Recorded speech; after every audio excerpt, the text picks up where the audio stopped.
Métro, boulot, gynéco. Le micro des gynécos, les podcasts de la GOF. Bonjour à tous. Aujourd'hui, nous recevons Dr Benoît Perronnet, maître de conférence à l'Université de Rennes au service d'urologie, où il dirige le service de neuro-urologie et programme d'urologie fonctionnelle. Ses intérêts académiques et ses pratiques cliniques sont axés sur l'urologie fonctionnelle, la neuro-urologie, l'urologie reconstructive et robotique. Il est membre du comité français de neuro-urologie et rédacteur pour plusieurs revues scientifiques, notamment Progress Urology et World Journal of Urology. Merci Benoît d'avoir à nouveau accepté de participer à un épisode de podcast de la GOF. Peux-tu cette fois-ci nous expliquer les grands principes du bilan urodynamique ? Merci encore une fois Océane et au bureau de la GOF de m'avoir convié à cet autre épisode. La question du bilan urodynamique est toujours bien sûr passionnante. C'est un examen qui est apparu il y a maintenant quasiment une cinquantaine d'années, qui a complètement révolutionné la compréhension, je dirais, de l'incontinence urinaire et des troubles urinaires en général, et qui nous a fascinés, mais qu'on a peut-être eu tendance à trop utiliser de façon trop systématique pendant un temps et qu'il faut peut-être utiliser de façon plus parcimonieuse. On y reviendra sans doute un peu plus tard dans cet épisode. Alors, les grands principes du bilan urodynamique, le bilan urodynamique, vous le savez, c'est une succession de petits tests, en fait.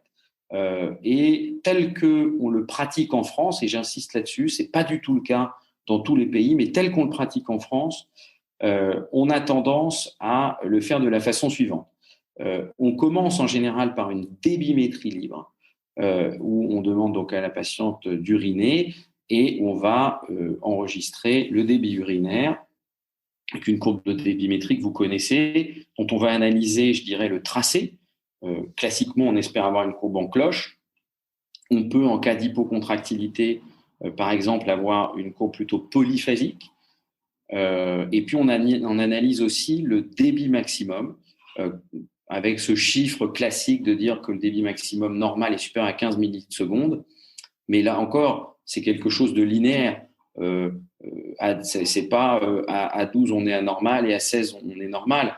16 c'est pas très bon non plus, par exemple. Donc voilà, pensez même si on aime bien les seuils, à l'analyser plutôt de façon linéaire, et puis à se dire que si le volume uriné est inférieur à 150 millilitres, ou en tout cas le volume vésical, c'est-à-dire que même si on urine 50 millilitres mais qu'on a un résidu supérieur à 100, c'est-à-dire qu'il y avait plus de 150 dans la vessie, on peut quand même analyser cette courbe de débimétrie. Si par contre la patiente a uriné 50 millilitres et qu'il n'y a pas de résidu, la vessie était très peu pleine et on ne peut pas tirer grand-chose de l'analyse de cette débimétrie. On poursuit avec la cathétérisation par la sonde d'urodynamique, qui va permettre de vider le résidu post-mictionnel qu'on va donc pouvoir évaluer précisément. On va ensuite volontiers faire une profilomètrie urétrale qui consiste donc en retirant ce petit cathéter vésical avec transducteur de pression à mesurer la pression dans l'urètre en somme, et dont on sort ce chiffre qui est souvent un petit peu magique quand on est jeune, qui est le chiffre de la pression de clôture. Que là encore, j'insiste, on utilise quasiment qu'en France. Dans la plupart des pays du monde, on ne mesure pas la pression de clôture pendant un bilan urodynamique. Et c'est vrai que on s'attache, on s'accroche beaucoup à cette pression de clôture quand on est jeune, en se disant elle est inférieure à 20 ou inférieure à 30, et donc c'est une insuffisance sphinctérienne. Attention, vraiment attention. La définition d'insuffisance sphinctérienne est une définition essentiellement clinique. Cette donnée urodynamique de pression de clôture est un co-argument, une pression de clôture abaissée est un co-argument pour parler d'insuffisance sphinctérienne, mais clairement, c'est l'analyse de la mobilité urétrale à l'examen physique qui est le plus important pour parler d'insuffisance sphinctérienne. Si on a un urètre figé, on va parler d'insuffisance sphinctérienne, mais si on a un urètre hypermobile avec une pression de clôture à 20, c'est une hypermobilité urétrale avec une pression de clôture abaissée, mais surtout ne pas parler d'insuffisance sphinctérienne juste sur les données de pression de clôture. Et puis, on va faire la phase la plus classique du bilan urodynamique ensuite, qui est le remplissage. Et j'insiste aussi ici sur un critère qualité très important du bilan urodynamique, qui est d'associer une sonde rectale ou à défaut une sonde vaginale ou une sonde stomiale, chez les patients qui ont une colostomie, pour monitorer la pression abdominale. Si on ne met pas cette sonde de monitorage de la pression abdominale, on ne peut pas faire grand-chose du bilan urodynamique, puisqu'une augmentation de pression enregistrée sur la pression vésicale peut en fait être la répercussion d'une augmentation de pression abdominale liée à une poussée, liée à une toux. Donc, pour avoir vraiment la pression détrusorienne, il faut enregistrer la pression vésicale et la pression abdominale et la pression détrusorienne et la déduction de la pression abdominale de la pression vésicale. On fait cette phase de remplissage classiquement à 50 minutes. Dans des contextes de vessie neurologique, par exemple, on fait plus volontiers à des débits de remplissage plus faibles, comme 20 millilitres minute. Et on va regarder si déjà il y a une hyperactivité détrusorienne. Est-ce qu'il y a des contractions involontaires du détrusor pendant le remplissage? On va également enregistrer les sensations de besoin. Premier besoin, B1, deuxième besoin, B2, besoin urgent, B3.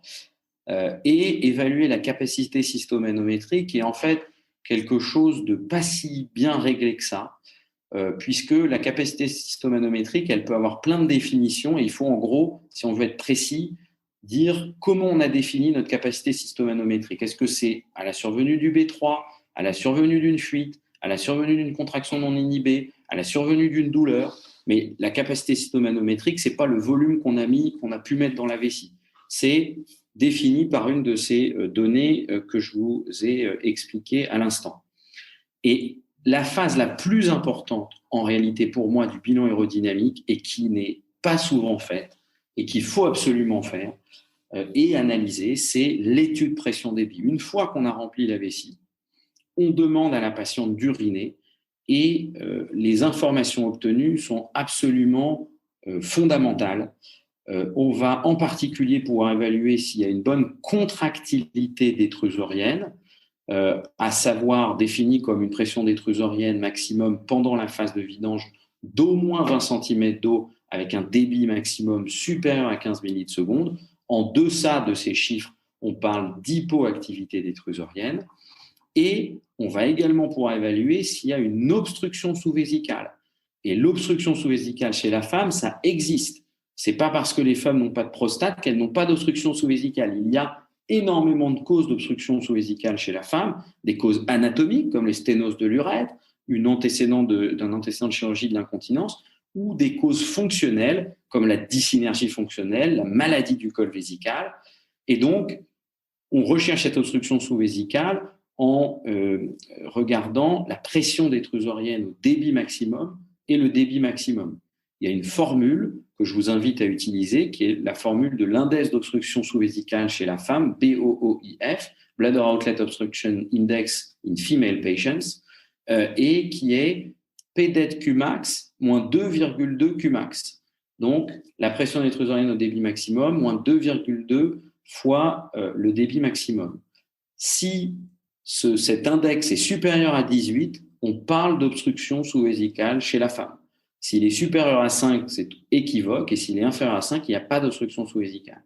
L'étude pression-débit, encore une fois, c'est une étape méconnue, oubliée du bilan aérodynamique, alors qu'elle est essentielle.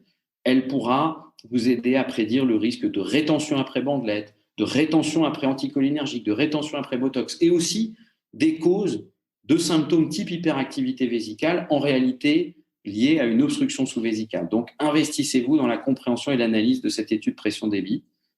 Et pour le bilan aérodynamique tel que fait en France, encore une fois, voilà les grandes étapes. Donc, le bilan aérodynamique apporte pas mal d'informations. Est-ce qu'il devrait être systématique dans le cadre du bilan d'une incontinence urinaire ou pas? Bien sûr, Océane. Il faut faire un bilan aérodynamique à toutes les patientes qui ont une incontinence urinaire.